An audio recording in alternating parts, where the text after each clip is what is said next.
Really got it bumping.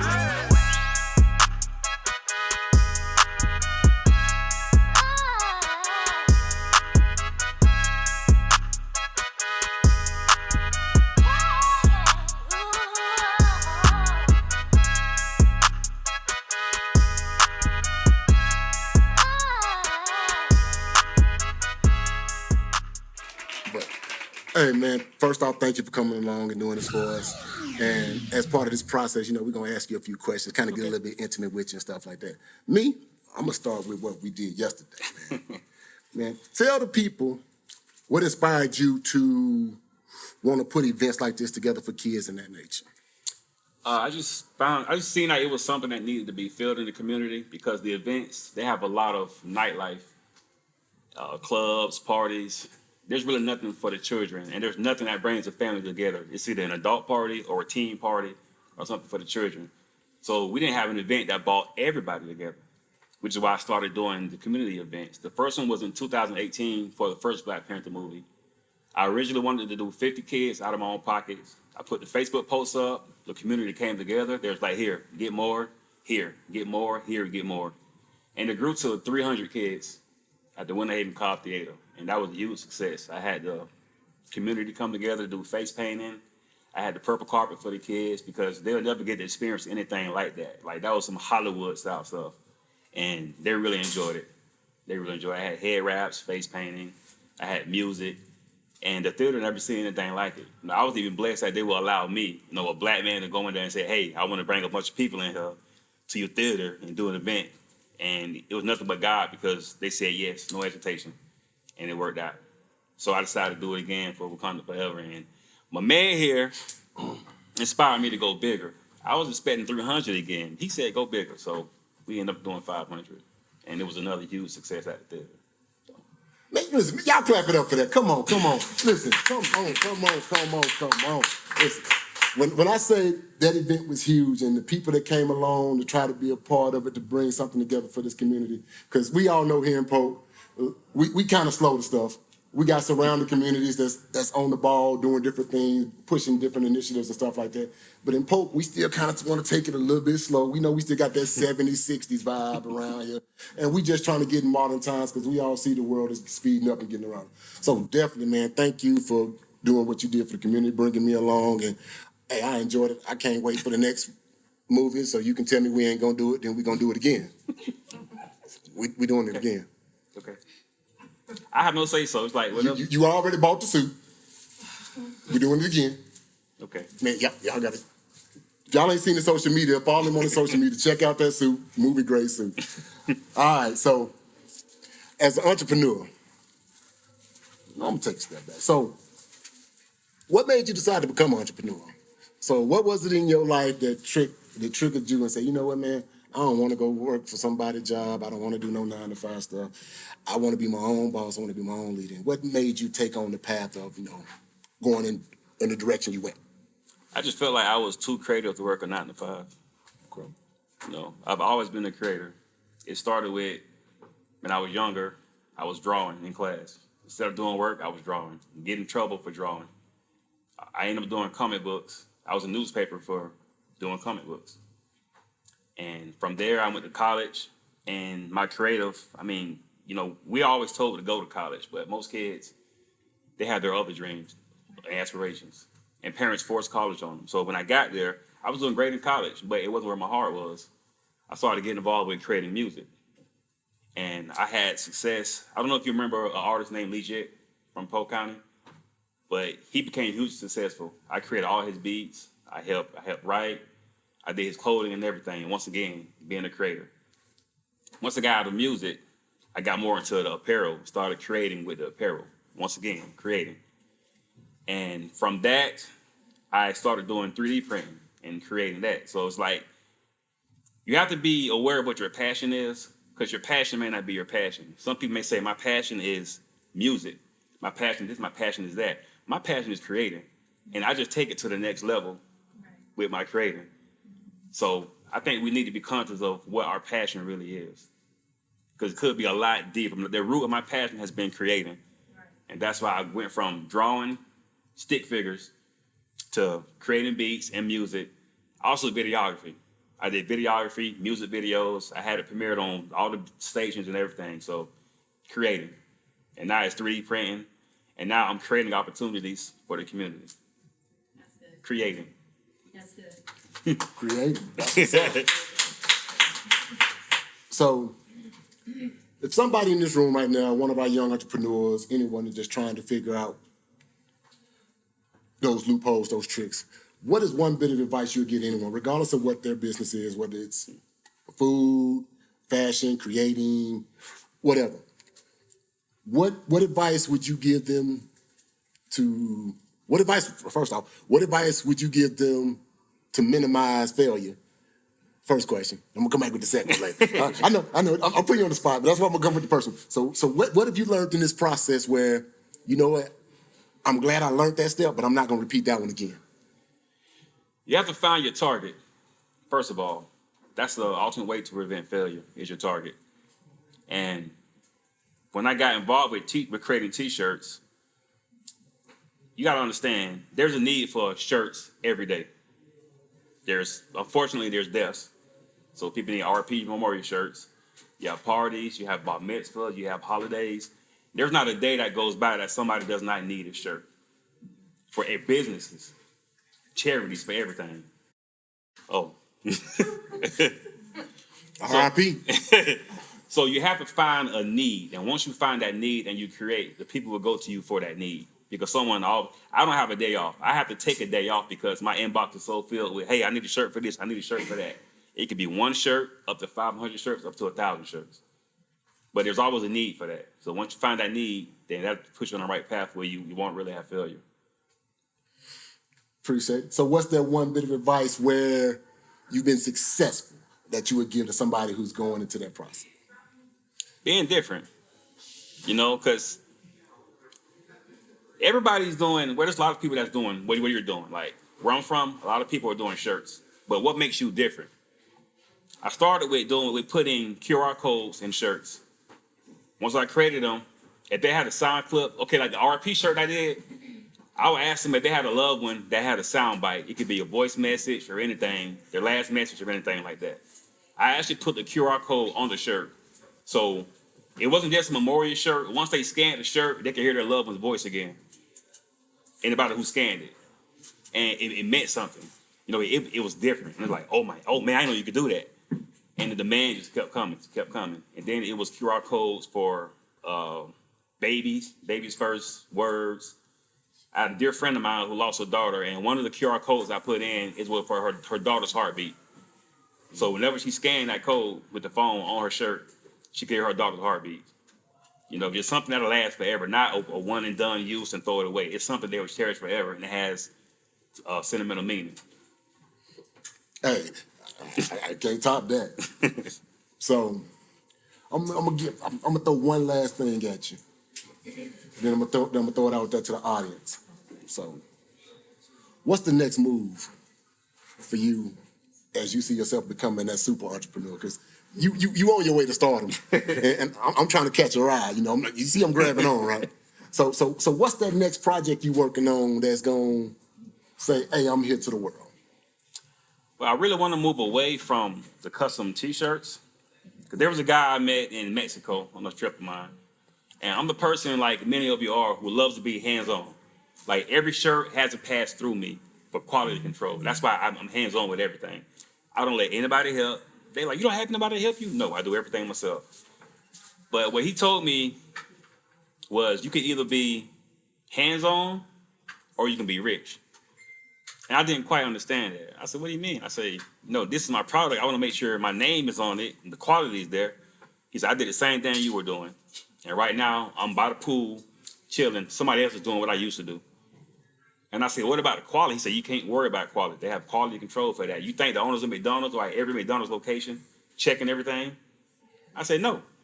So that kind of made me think. So I'm thinking more towards mass production versus custom because, like he said, if you want to be hands-on with everything, time is money. You cannot check everything for quality and get it out there and expect to make a lot of money. Because if you really look at the entrepreneurs where they started, they're on beaches somewhere. They have workers working for them doing what they used to do. So it's like he was like, you can either be hands-on with everything or you can make money. So that really got me thinking, because I'm the type, I have to be in control of everything, because quality is like number one for me with the customers. The quality of the shirt, the quality of the vinyl, the materials used. I research everything before I even put it out. Hey, listen. Them some jewels right there, so definitely thank you. We got any questions from the group or the audience that may want to, like I say, don't necessarily have to be related to T-shirt brand, but just a question about business in general itself. Do we have any questions from the group? Any questions? Listen, man, we men, we like it short and to the point. Yeah. I have a question. Okay. So as a business owner, I'm trying to use my social media following to want to purchase and work with my niche. How do you do that? I know you do T-shirts, but how do you convert the people on social media to sales in real life? Social media to sales? Yeah, so they're following, you can get followers, but followers don't necessarily translate into sales. That's true. And with my niche, because I'm a grant writer, right? How do I get them to go from just watching me and liking posts to actually becoming customers and purchasing from me? You have to be more active on Facebook, because I've accumulated 75,000 followers on Facebook, and the majority of that has been nothing to do with shirts. It's just putting positive posts. It's engaging with people, sometimes putting a funny skit up, brighten people's day. And they feel more personable with you when they do that, and it engages them and draws to buy from you. Because there's a lot of people doing shirts in my area. They're great shirt makers. But I also had that following because of my personality on Facebook. So that actually gravitates me towards it as well. So be more engaged on Facebook. That's my advice. Because they're not going to just buy it because, hey, here's my product. It's social media, you have to be sociable. And I'm not sociable in real life like that. I'm an introvert, bad introvert.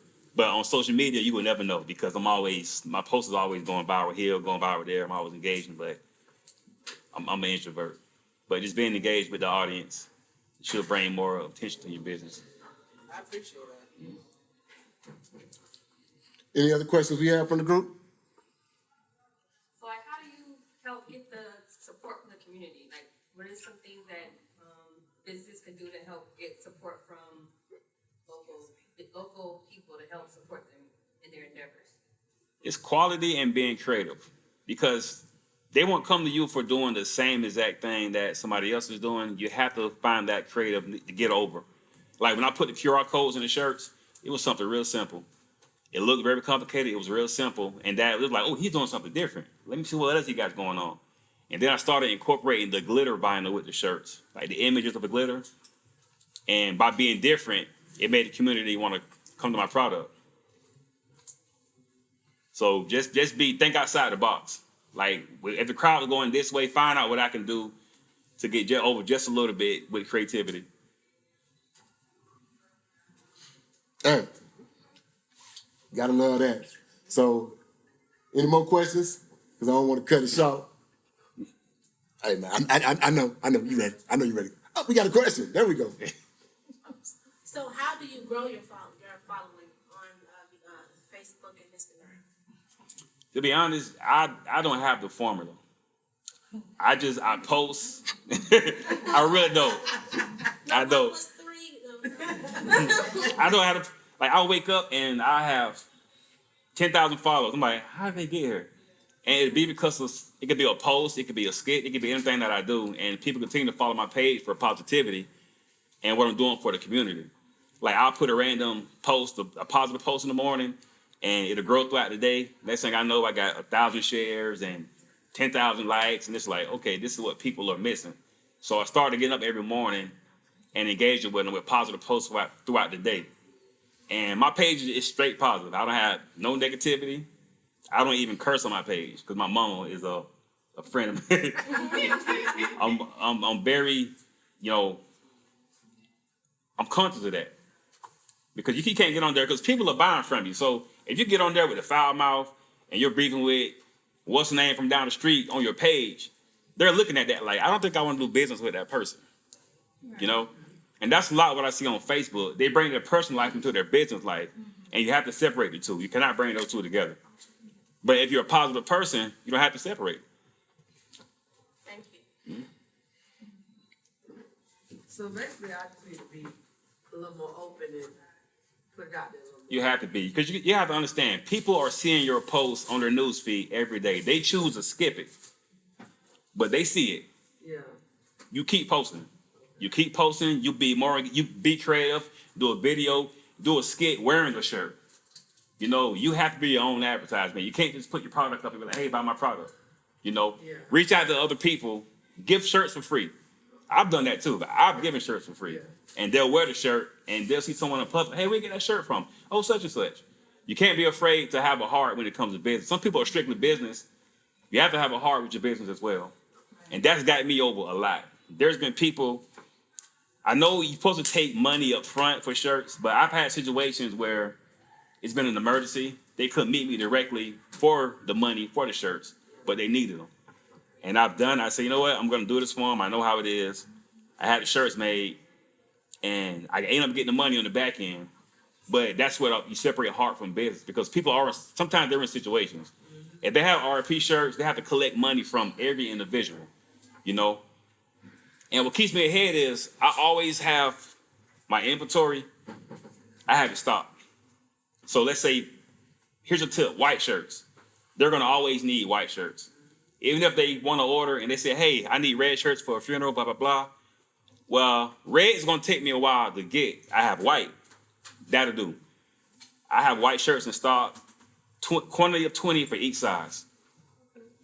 And I did that because I had someone call me the morning of a funeral, and they needed 100 shirts done the morning of the funeral. And they're like, I know this is a long shot. It's an emergency. I need help. Someone bailed out on me. I need 100 shirts done before 12. I said, I got you. Send me the sizes. That's because I had the shirts, I had the transfers, I had everything. And I got it done for them. Yeah, see, that's my thing. I don't have it on here. I gotta start having it on here. 'Cause when I get orders, I go get it. Yeah, white is your best friend, I'm telling you. Like, you can always, and it's cheaper, it's easier to get. It's a weird colors like turquoise or lavender that you have to order ahead. But that has saved a lot of people just by me having that in there. And you're going to get rid of them. Like, if you're doing business, those shirts are going to go. Like, I'm really ordering maybe 400 worth of shirts every week because I don't post everything I do because I really can't handle the business. Most of it is just word of. I mean, my fiance, she feels sorry for me. Like, I'm in the burning the oil all night getting orders done. I'll be sleeping in bed. I'll be dead asleep. My phone will ding. And she'll look over and roll her eyes at me. I'll be back, babe. I'm gonna finish the order right quick. I get out of the bed, and I'm in there for like 2 hours. She'll come to the door. This don't seem like right quick. I'll buy you something. Let me finish this order. And it's always like that. My weakness is I have to have boundaries in my business, but I really don't. They hit me up 2 in the morning, 3 in the morning, and I get up and get it done. You know, but that comes with customer service and I have the same customers because I go above and beyond.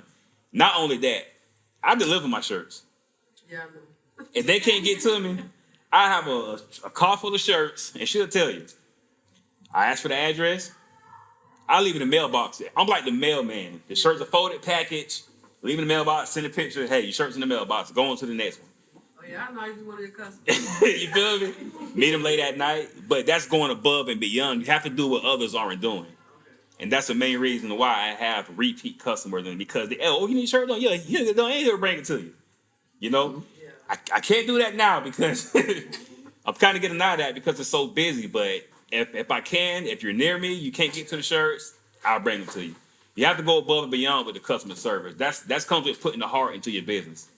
And the people really appreciate that. So you think the website is a good thing to have? I'm going to be honest, I don't have a website. I know. I'm just old fashioned, and people tell you this don't work. I don't have a website. I don't advertise. It's all word of mouth from customer service. If I did have a website and advertise, I wouldn't be here right now because I'd be home doing shirts because I'm so busy. But my customer service is a reason why I'm successful at the t-shirts. The designs, the creativity, and the customer service, they all go hand in hand. I haven't, they ask me, do you have a website? Just write me on Facebook. It may sound unprofessional, but it has worked. I haven't had any issues with that. And once again, because I'm personable, I talk to them one-on-one, not through a website. So that helps out a lot too. It makes people feel more comfortable. Listen, for somebody who said that I ain't comfortable talking in front of people, He's talking, right? you did a good job now, didn't you? Yes, he did. You did a great job. Appreciate it. So, bro, that's why I wanted to get you out here and get you in front of people, man. I told you, man, you got a passion for this, man. You got blessings coming your way. You got a team of people that's watching to see how you move. I'm definitely one of them people, man. Like, I'm a fan. So that's why, yeah, I'm a fan. I mean a lot, man. Listen, like I said, I'm a fan. So definitely, man, appreciate you doing this, man.